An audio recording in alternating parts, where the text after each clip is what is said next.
Let me share something with you that I rarely talk about publicly. It is the biggest regret of my entire investing career. And it is not a stock I bought that went down. It is not a deal that went sour. My biggest regret is that I ever got so successful. That might sound crazy, coming from someone who has built one of the largest fortunes in human history. But let me explain what I mean, because it might just change everything you think you know about investing. When I started out in the 1950s, I was managing tiny sums of money. First, it was $100,000 from a handful of investors. Then it grew to a few million. In those early days, I achieved returns that would make your head spin. I am talking about 50% annual return, sometimes more. I absolutely killed the Dow Jones Industrial Average year after year. And here is the secret that Wall Street does not want you to know. I did it by investing in small companies that nobody else was paying attention to. Back then, I spent my days reading through the Moody's Manual, a phone book-sized publication that listed obscure small companies with their financial details. I would go page by page looking for what my mentor Benjamin Graham called cigar butts. These were tiny companies that were so beaten down, so ignored by the market, that their stock prices had fallen below the value of their actual assets. You could pick them up for almost nothing. And even though they might not have much life left in them, there was usually one good puff remaining. I made my first million doing exactly that. Not by buying Coca-Cola or American Express or any of the blue chip stocks I am famous for today. I made my fortune by finding small overlooked companies that were trading for less than they were worth and buying them before anyone else noticed. But here is the tragedy. As my assets grew, that universe of opportunity shrunk. When you are managing $100 million, you cannot buy a company with a $10 million market cap without moving the entire market. When you are managing $100 billion, you cannot even look at companies under $10 billion without wasting your time. Today, Berkshire Hathaway has a market capitalization of more than $1 trillion. Our stock portfolio alone is worth over $260 billion. And our cash pile has grown to more than $340 billion. I have to hunt elephants now. I cannot chase mosquitoes anymore, no matter how attractive they might be. And the elephants are not nearly as attractive as the mosquitoes. That is the universe I must live in, but it is not the universe I would choose if I were starting over. I said something back in 1999 that I still believe today.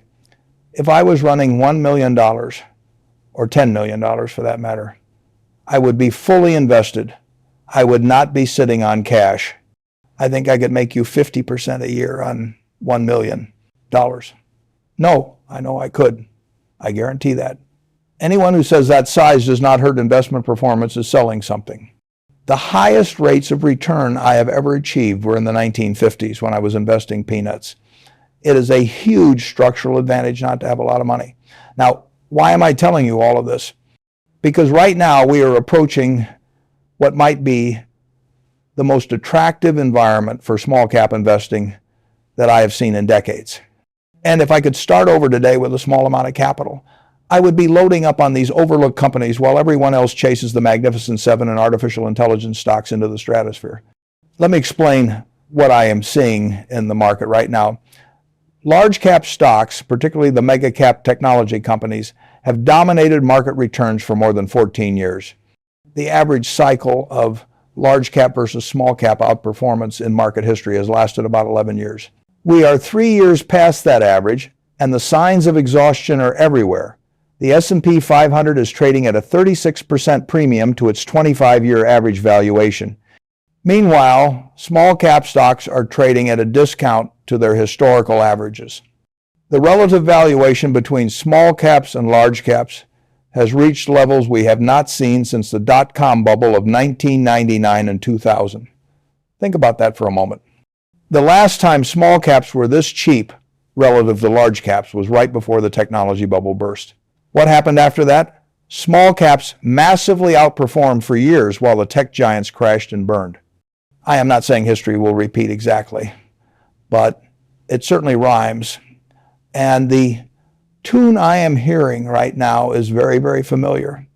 Let me give you some specific numbers to illustrate what I am talking about. On a forward price to earnings basis, small cap stocks are currently trading at about a 30% discount to large caps. Small caps are at roughly 14 times forward earnings, while large caps are at 20 times. That kind of valuation gap has historically preceded periods of robust small cap outperformance. The forward price to earnings ratio of small caps relative to large caps is at approximately 73%. That means small caps are trading at a 27% valuation discount. This level of undervaluation ranks at the 18th percentile over the last 35 years. Small caps are unusually, almost historically cheap. Historically, small cap stocks often commanded what analysts call a small cap premium. They traded at higher valuations because of their greater growth potential and the possibility that they would be acquired by larger companies. That premium has completely vanished. In fact, it is reversed. Small caps are now 40% cheaper than large caps on some measures, reaching valuation levels not seen in more than 20 years. Now, you might be wondering why this matters. Why should you care about relative valuations between different sized companies? Here is why. Markets are cyclical. They swing from one extreme to another like a pendulum. When large caps get too expensive and small caps get too cheap, the market eventually corrects that imbalance. The cheap stocks get bought, their prices rise, and the expensive stocks either stagnate or fall until valuations normalize. We are at one of those extreme points right now. And when the correction comes, the investors who are positioned in small caps could make fortunes, while the investors crowded into overvalued large caps could be left holding the bag. But valuation is not the only factor working in favor of small caps. Let me explain the other catalysts that could drive a massive rally in these overlooked stocks. First, interest rates are coming down. The Federal Reserve began cutting rates in late 2024 and is expected to continue cutting through 2025 and into 2026. Lower interest rates are particularly beneficial for small cap companies. Why? Because smaller companies typically rely more heavily on bank loans and floating rate debt than larger companies do. When interest rates fall, their borrowing costs fall immediately. This frees up cash for investment, expansion, and ultimately higher earnings. Larger companies, by contrast, tend to finance themselves through bond issuances with longer maturities, often 6 or 7 years on average. They are more insulated from short-term rate changes. When the Fed cuts rates, it takes years for large companies to refinance their debt and see the benefits. Small caps get the benefit right away. And historically, small cap stocks have significantly outperformed large caps in the 1, 3, 6, 12, and 24 months following Federal Reserve rate cuts. The data going back to 1990 shows this pattern clearly and consistently. Second, small cap earnings are expected to accelerate dramatically.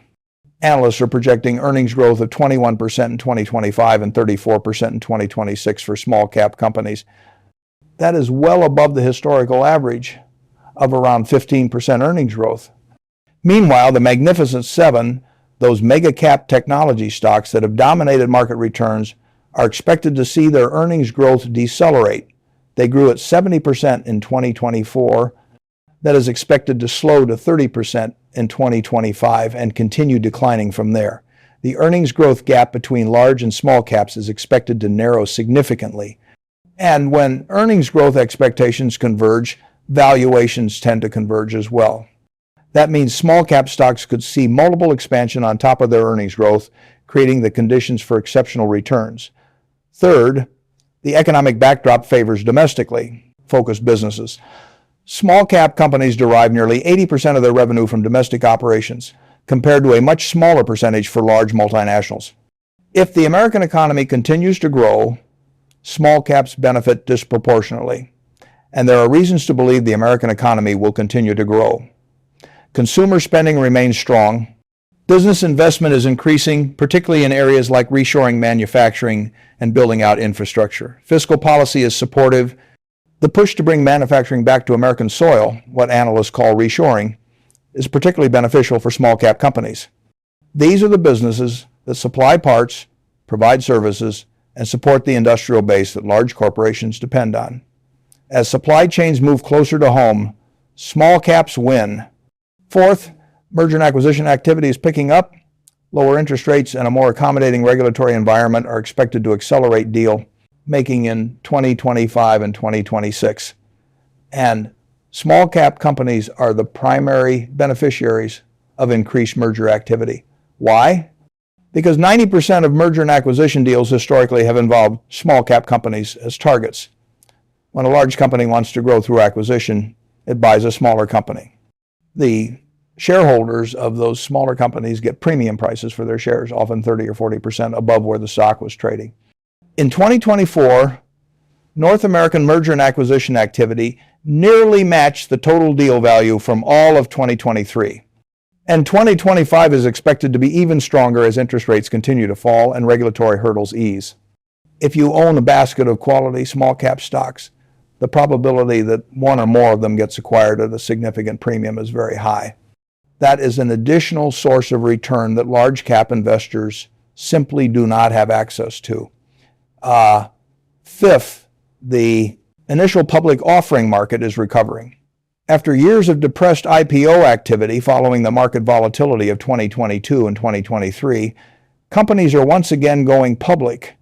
Investment banks are reporting a backlog of companies waiting to list. Why does this matter for small cap investors? Because historically, when IPO activity rebounds from a low point, small cap performance tends to improve.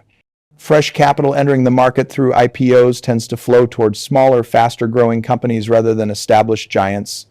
All of these factors together, attractive valuations, falling interest rates, accelerating earnings growth, a favorable economic backdrop, increasing merger activity, and a recovering IPO market create the conditions for what could be a generational opportunity in small cap stocks.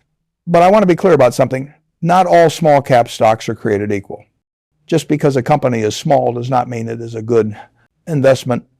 In fact, many small companies are small because they are poorly managed, unprofitable, or operating in declining industries. When I was hunting for cigar butts in the 1950s, I was not buying just any cheap stock. I was looking for specific characteristics that indicated hidden value. Let me share with you what I look for in a small cap investment. The same principles that made me my first million. First, I look for consistent earnings. A company should have a solid track record of making money year after year. Occasional dips are acceptable, but the overall trend should be upward. Companies that lose money consistently are not investments. They are speculations. Second, I look for strong return on equity.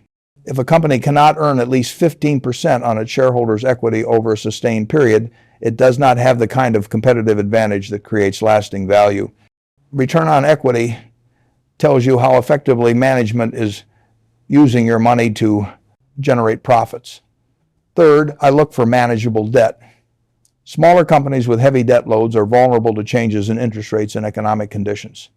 A company that cannot service its debt during a downturn may not survive to benefit from the recovery. I prefer companies with little or no long-term debt. Fourth, I look for competent and honest management. The quality of the people running a company matters enormously, especially in smaller businesses where a few key individuals make all the important decisions. Management should have a track record of allocating capital wisely and treating shareholders fairly. Fifth, I look for a reasonable price. Even a wonderful company can be a terrible investment if you pay too much for it. The margin of safety concept that Benjamin Graham taught me is just as important for small caps as it is for large caps. You want to buy at a price that gives you room for error. When you find a small cap company that meets all of these criteria, you have found something special. These are the companies that can compound your wealth at rates that the mega caps simply cannot match.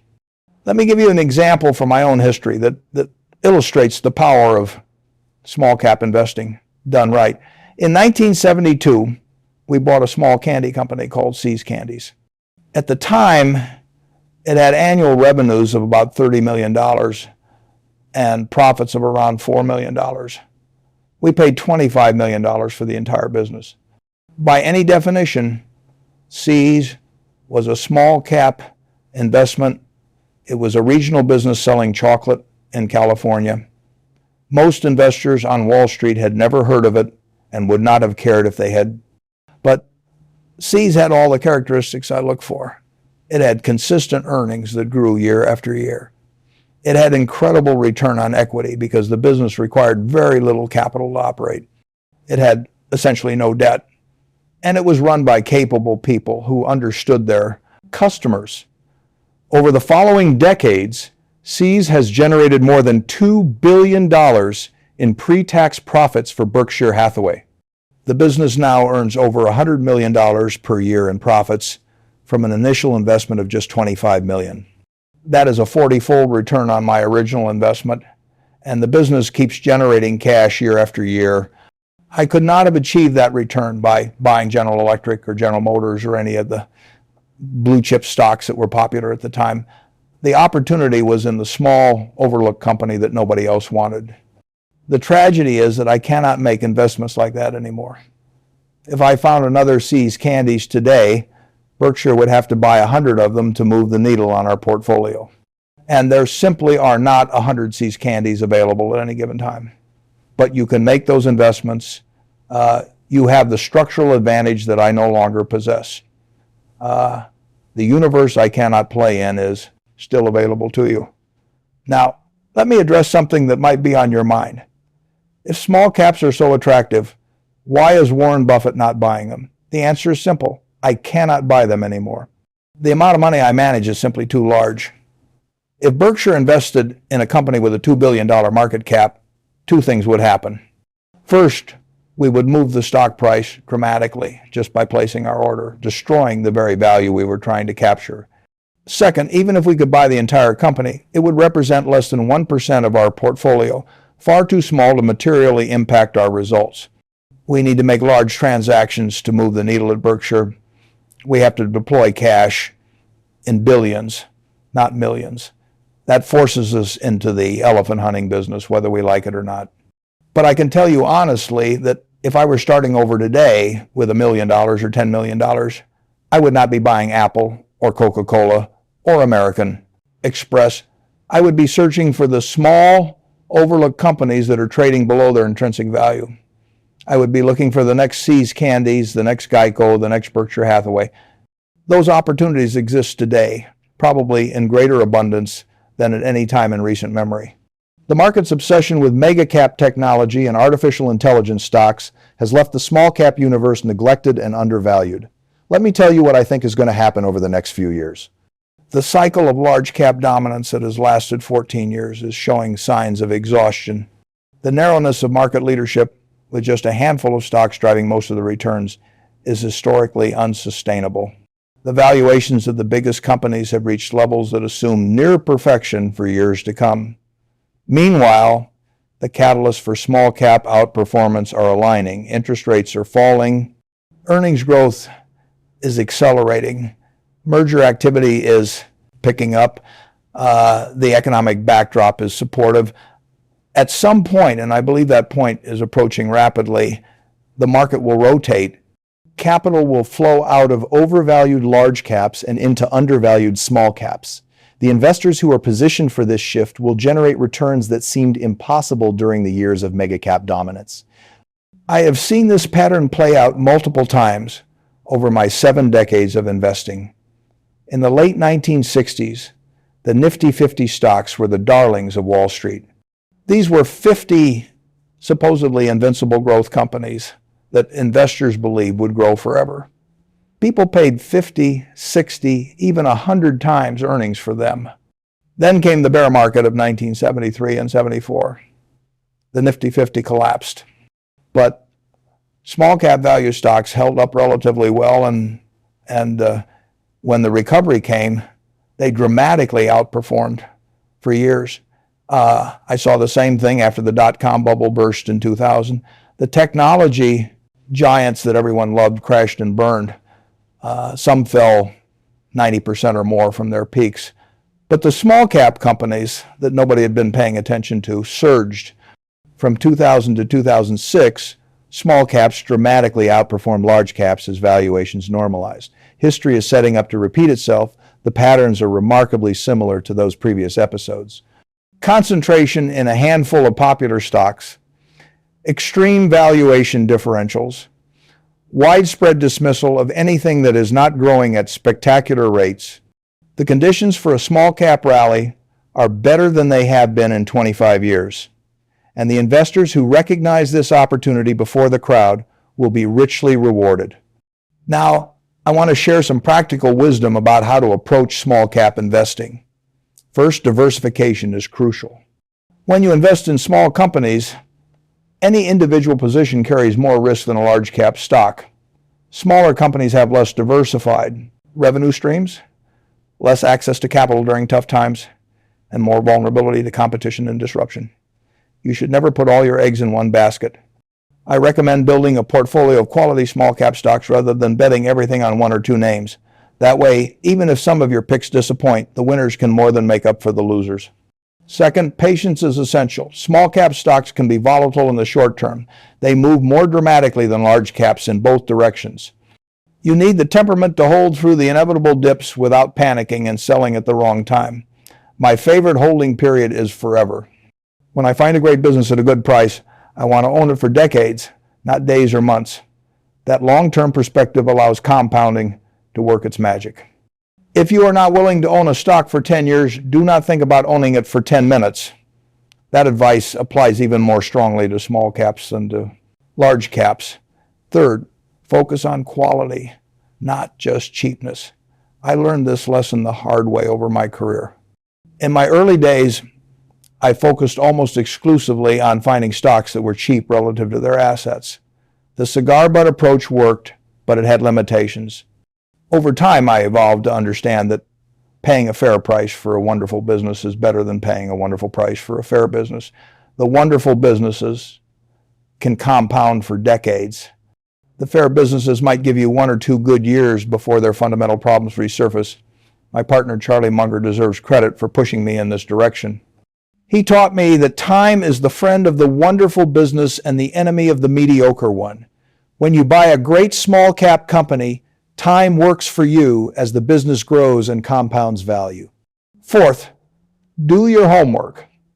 Small cap stocks receive far less analyst coverage than large caps. There might be only 1 or 2 analysts following a company compared to dozens for a mega cap stock. This means the information is less readily available, but it also means the market is less efficient at pricing these stocks correctly. The investor who does thorough research on small cap companies has an enormous advantage over the passive investor who just buys whatever's in the index. You can find genuinely mispriced securities by doing the work that others are unwilling to do. When I was starting out, I read every page of the Moody's manual looking for opportunities. Today, you have access to far more information through the internet and regulatory filings. The opportunity to find overlooked gems is greater than ever for those willing to put in the effort. Fifth, control your emotions. The volatility of small cap stocks can trigger fear and greed in ways that larger, more stable stocks do not. When a small cap falls 30% in a month, the temptation to sell is overwhelming. When it rises 50% in a quarter, the temptation to buy more at elevated prices is equally strong. The successful small cap investor must be able to think independently of the crowd, buy when others are fearful, sell when others are greedy, and most importantly, have the conviction to hold through volatility when the fundamental thesis remains intact. The emotional discipline required for small cap investing is greater than for large cap investing, but the potential rewards are correspondingly larger for those who can maintain their composure. Let me tell you about some characteristics I would look for if I were building a small cap portfolio today. I would focus on companies with durable competitive advantages, what I call economic moats. These might be strong brands that customers are loyal to, or proprietary technology that competitors cannot easily replicate, or regulatory licenses that limit competition, or cost advantages from scale or location that others cannot match. Small companies with moats can grow into large companies over time. Small companies without moats tend to stay small or disappear entirely. I would also look for businesses with high returns on invested capital. A company that can reinvest its earnings at 20% returns will compound much faster than a company that earns only 10% on its capital. Over 10 or 20 years, this difference becomes enormous. I would pay attention to insider ownership. When the managers of a small company own significant stock, their interests are aligned with outside shareholders. They have skin in the game and are motivated to grow the value of the business rather than just collect their salaries. I would look for companies and industries that are growing or at least stable. Even the best management team cannot overcome a dying industry.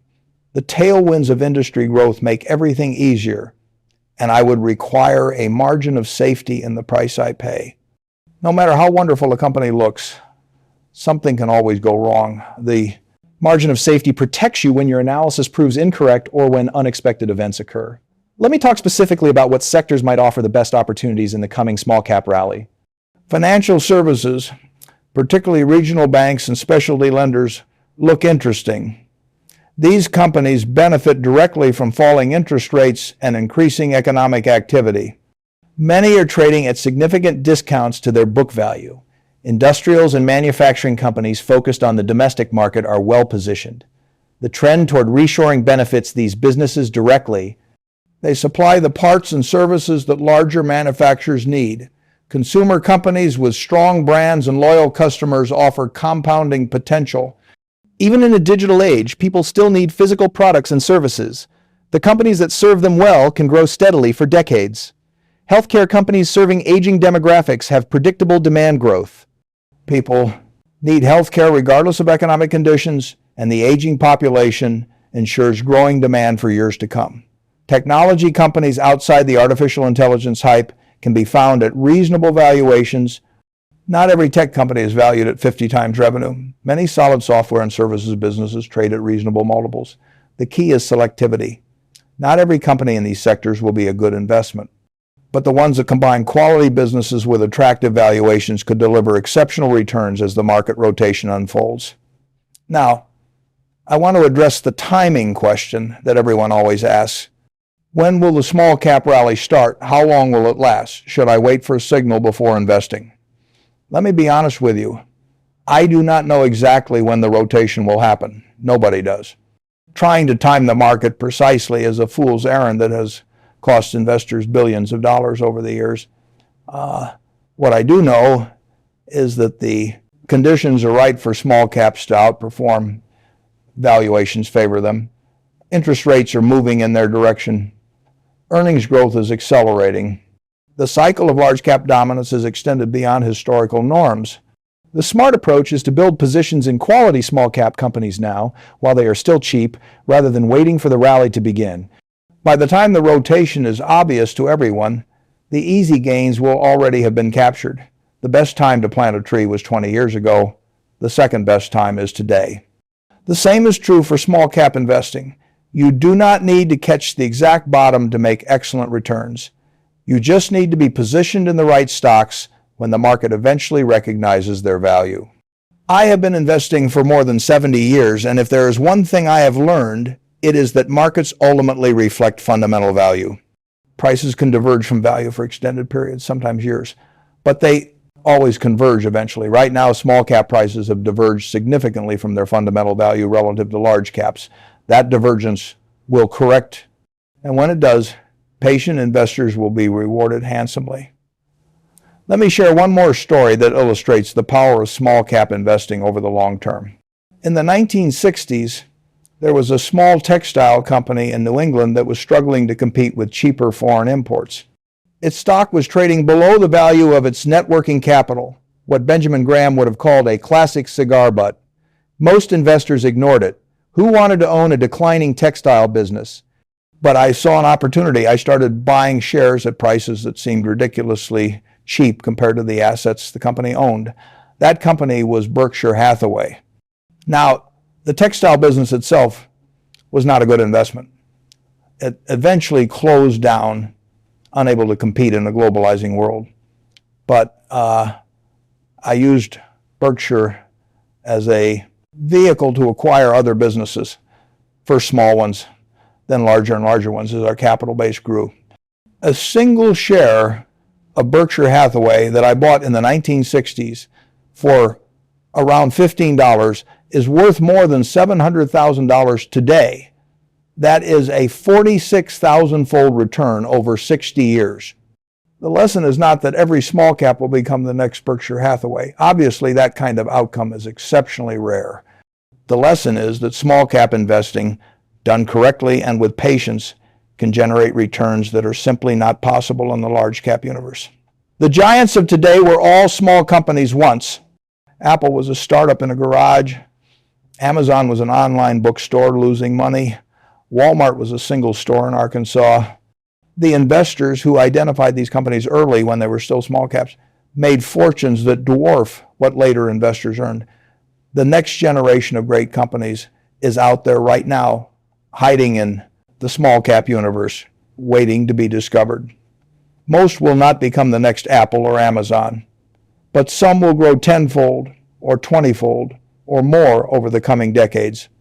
And the investors who find them, while they are still small, while the market is still ignoring them, will create wealth that changes their lives and the lives of their families for generations. That is the opportunity that small cap investing represents. It is the opportunity I had when I started my career. It is the opportunity I wish I still had today.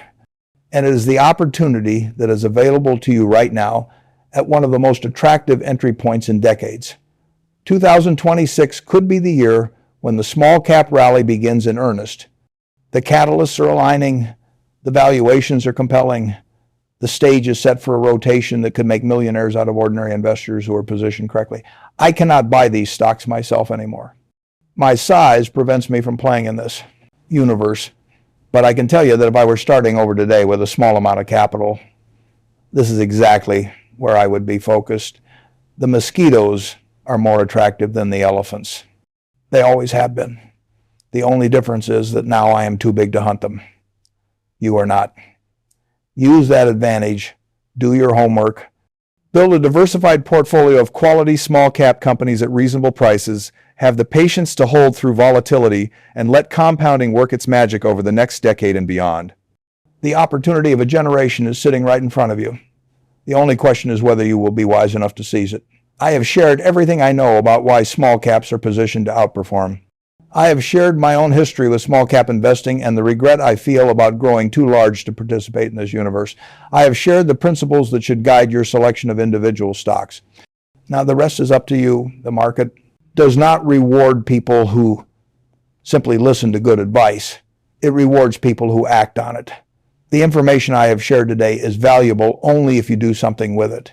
So go find those overlooked companies. Do the research that others are too lazy to do. Build positions while prices are still cheap. And prepare yourself for what could be the most profitable period for small cap investors in a generation. 2026 is coming. The question is whether you will be ready for it. I believe you can be. I believe ordinary investors have an advantage over Berkshire Hathaway and other institutional giants. I believe the small cap rally will make millionaires out of people who are positioned correctly and patient enough to see it through. The only thing standing between you and those returns is action. Take it. That is my message to you today. Small caps represent the opportunity I wish I still had. They represent the path to wealth that made me successful in the first place. And they represent your best chance at achieving the kind of returns that can transform your financial future. Do not let this opportunity pass you by. Do not be the investor who looks back in 10 years and wishes they had acted when the conditions were right. The conditions are right. The time is now. The rest is up to you. Go make your fortune. That is what I would do if I were in your shoes. And I have a feeling that some of you listening today will do exactly that. Good luck and happy hunting. Before I let you go, let me share a few more thoughts that might help you on this journey. One of the biggest mistakes I see investors make with small caps is treating them like lottery tickets. They buy a company because someone on the internet said it was going to double, or because the chart looked good, or because they had a gut feeling. That is not investing. That is gambling. Real small cap investing requires the same discipline and rigor that I apply to every investment, regardless of size. You need to understand the business. You need to analyze the financials. You need to assess the competitive position. You need to evaluate management. And you need to determine what the company is actually worth, independent of what the stock market says on any given day. The stock market is a voting machine in the short run. People vote with their dollars based on emotions, headlines, and the opinions of others. In the short run, stock prices can diverge wildly from underlying value, but the stock market is a weighing machine in the long run. Eventually, prices reflect the actual earnings power and asset value of businesses. The patient investor who focuses on fundamental value will be rewarded even if short-term price movements are discouraging. This is especially true in the small cap space, where information is less widely disseminated and prices are more likely to be inefficient. The rewards for doing your homework are greater here than in any other segment of the market. Let me tell you about another principle that has guided my investing throughout my career. I call it the circle of competence. Every investor has certain industries and businesses they understand better than others. Maybe you work in healthcare and understand how hospitals and pharmaceutical companies operate. Maybe you are passionate about technology and can evaluate software businesses. Maybe you grew up in retail and understand consumer behavior. Your circle of competence is the area where your knowledge gives you an advantage over other investors. Staying within that circle dramatically improves your odds of success. The biggest mistakes I have made in my career came when I ventured outside my circle of competence. When I invested in things I did not truly understand, I got mediocre results at best. When I stuck to what I knew, I did very well. And this is especially important in small cap investing, where you cannot rely on the army of analysts that cover large companies. You have to do your own work. And that work is much more effective when you are analyzing businesses you actually understand. If you are going to build a small cap portfolio, start with industries, Look for the small companies operating in spaces where you have genuine insight. Your personal knowledge and experience can be a significant competitive advantage. Another point I want to emphasize is the importance of management quality in small cap investing. When you buy a large cap stock like Apple or Coca-Cola, the business is so strong and the brand is so powerful that mediocre management can still produce decent results. The company practically runs itself. That is not true for small companies. In a small business, the decisions of the CEO and the leadership team have an outsized impact on results. A bad capital allocation decision can destroy years of progress. A failure to adapt to changing markets can doom an otherwise promising company. That is why I spend so much time evaluating the people running the businesses I invest in. Are they honest? Do they think like owners or like employees? Do they allocate capital wisely? Do they communicate transparently with shareholders? The best small cap investment is a great business run by great people at a reasonable price. Finding all three elements together is not easy, but when you do, you have found something that can compound for decades. One way to assess management quality is to look at insider ownership. When executives and directors own significant amounts of stock, their incentives are aligned with outside shareholders.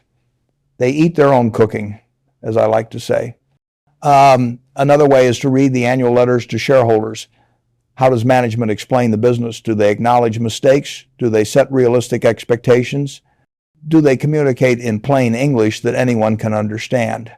The quality of the shareholder letter tells you a lot about the quality of the people writing it. I spend hours reading these letters for companies I am evaluating, and I recommend you do the same. Let me also talk about the role of dividends in small cap investing. Many small cap companies do not pay dividends. They are in growth mode, reinvesting all their earnings back into the business to fuel expansion. That can be perfectly appropriate if the company can earn high returns on those reinvested dollars. But I have always had a soft spot for dividend-paying stocks, even in the small cap universe. Dividends provide a tangible return while you wait for capital appreciation. They impose discipline on management, forcing them to generate actual cash rather than just accounting profits. And they signal confidence that the business can sustain its earnings over time. Some of the best small cap investments combine growth potential with a steady dividend.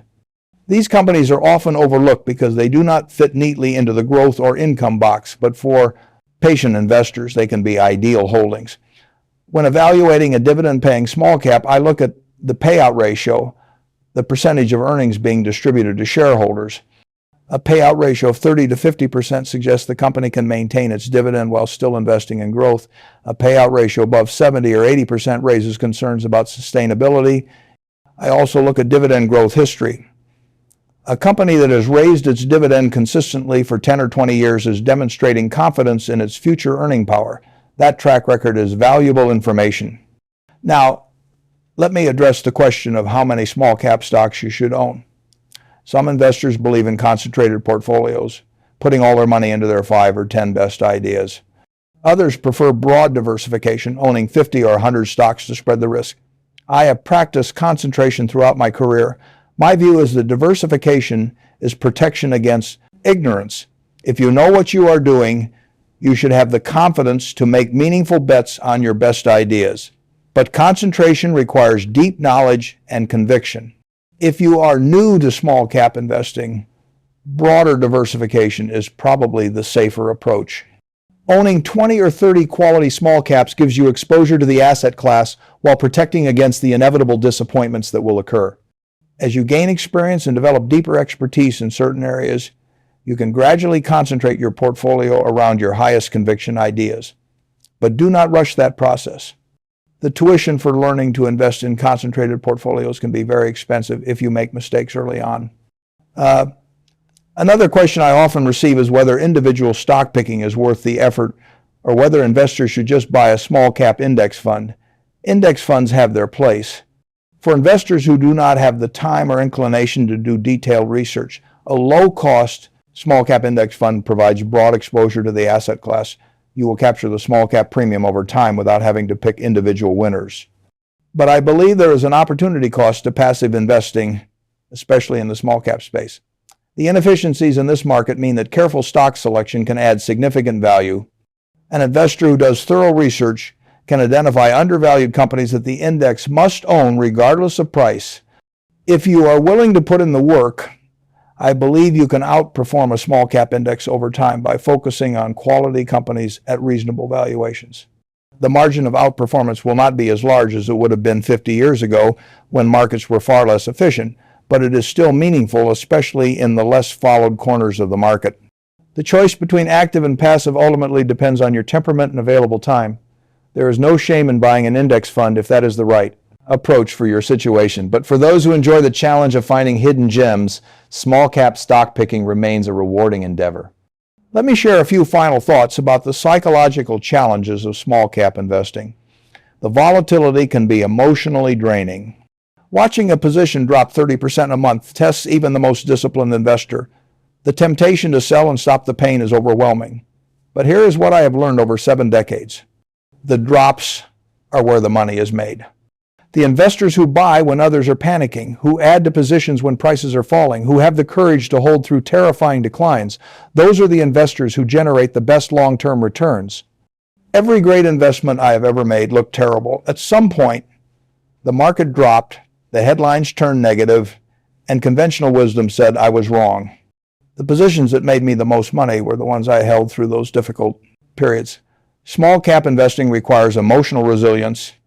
You must be able to distinguish between a temporary price decline and a permanent impairment of value. The former is an opportunity to buy more. The latter is a reason to sell. How do you tell the difference? By focusing on the business, not the stock price. If the fundamental value of the company has not changed, a price decline just means the stock is cheaper. That is good news, not bad news. But if something has permanently impaired the company's earning power, the decline may be telling you something important. This brings me back to the importance of understanding what you own. When you truly know a business, you can distinguish between noise and signal. You can stay calm when the market is panicking. You can make rational decisions based on fundamental value rather than emotional reactions to price movements. That knowledge is your anchor in stormy seas. Without it, you will be tossed around by every wave of market sentiment. With it, you can navigate through volatility and emerge on the other side with your wealth intact and growing. So as you embark on your small cap journey, remember what I have shared today. The opportunity in small caps is the best it has been in a generation. Valuations are compressed relative to large caps. Interest rates are falling. Earnings growth is accelerating. All the conditions for a powerful rally are in place. But capturing this opportunity requires discipline, patience, and hard work. You must do your research. You must stay within your circle of competence. You must evaluate management quality. You must buy at prices that provide a margin of safety. And you must have the emotional resilience to hold through inevitable volatility. If you can do all of those things, 2026 could be the year that transforms your financial future. The small cap rally I am anticipating could make millionaires out of ordinary investors who are positioned correctly and patient enough to see it through. I am genuinely envious of the opportunity you have. The universe of small caps that I cannot access is filled with potential multi-baggers waiting to be discovered. Some of you listening today will find them. Some of you will build wealth that changes your family's trajectory for generations. That possibility excites me, even though I cannot participate in it directly. The principles that made me wealthy in the 1950s are still valid today. The opportunity to apply them in the small cap universe is still available to those with modest amounts of capital. Take advantage of it. Do the work. Build the portfolio. Have the patience to let compounding work its magic. The coming small cap rally will create millionaires. I hope some of those millionaires are people who took my advice to heart and acted on it. Let me leave you with a few more practical observations that might help as you build your small cap portfolio. One thing I have noticed over the years is that the best small cap investments often come from unsexy industries. When I bought See's Candies, nobody on Wall Street was excited about chocolate. When I invested in furniture stores and insurance companies and brick manufacturers, these were not the glamorous growth stories that captured headlines. But boring businesses can be beautiful investments. They face less competition because talented entrepreneurs chase more exciting opportunities. They attract less analyst attention because there is no sizzle to sell. And they often trade at lower valuations because investors are not willing to pay premium prices for mundane products. Look for the businesses that make the world run but do not make headlines.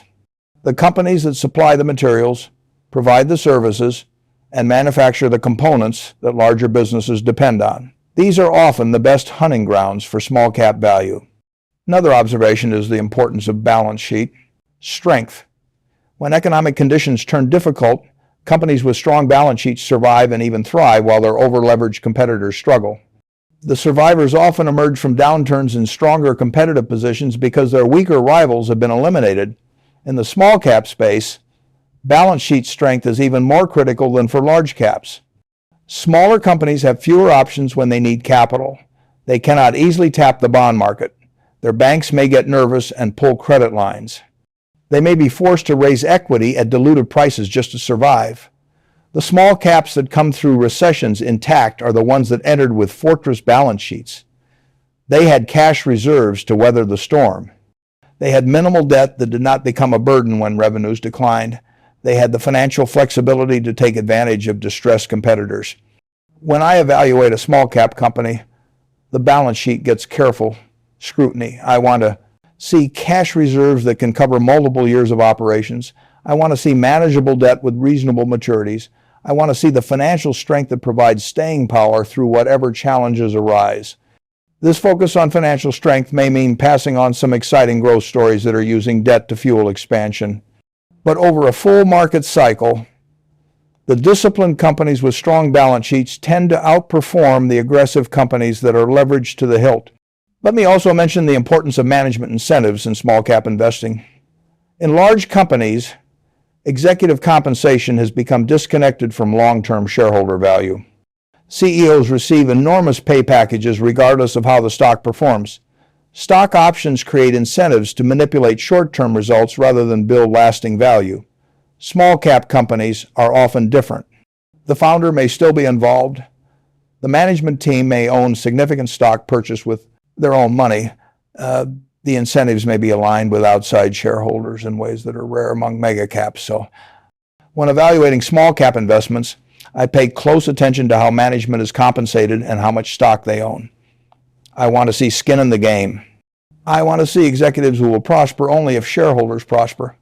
I want to see compensation structures that reward long-term value creation rather than short-term stock price manipulation. The best small cap investments are often the ones where management thinks and acts like owners because they actually are owners. Their interests are aligned with mine. When they make decisions about capital allocation, they are thinking about building long-term value because their personal wealth depends on it. This alignment of interests is one of the great advantages of small cap investing. In the mega cap world, professional managers often have different priorities than shareholders. In the small cap world, you can often find owner-operators whose fortunes rise and fall with the success of the business. I also want to emphasize the importance of being selective about valuation. The small cap universe is filled with cheap stocks. Many of them are cheap for good reasons. They have declining businesses, weak competitive positions, or incompetent management. Buying these companies just because they have low price to earnings ratios is a recipe for disappointment. The art of small cap investing is distinguishing between the temporarily depressed and the permanently impaired. A temporarily depressed stock is a wonderful opportunity. A permanently impaired stock is a value trap that will destroy your capital. How do you tell the difference?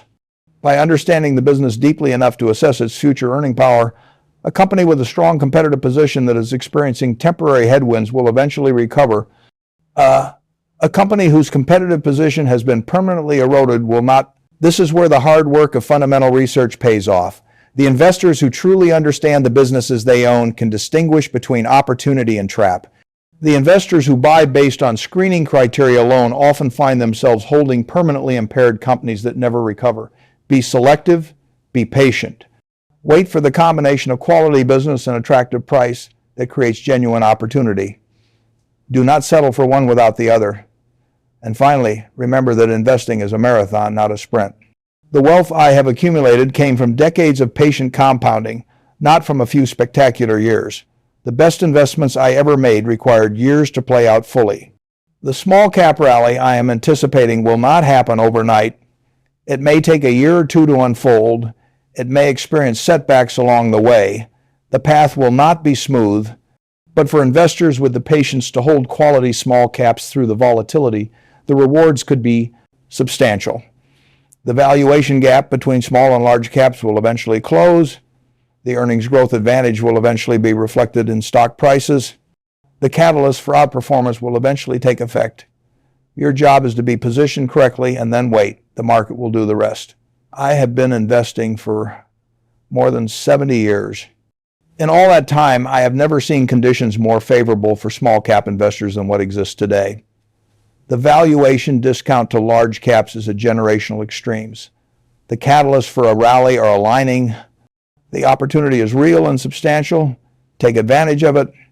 Build your portfolio of quality small caps while prices are still depressed. Have the patience to hold through whatever volatility emerges, and let compounding work its magic over the next decade and beyond. 2026 could be the year everything changes. The year when small caps finally reclaim their historical premium.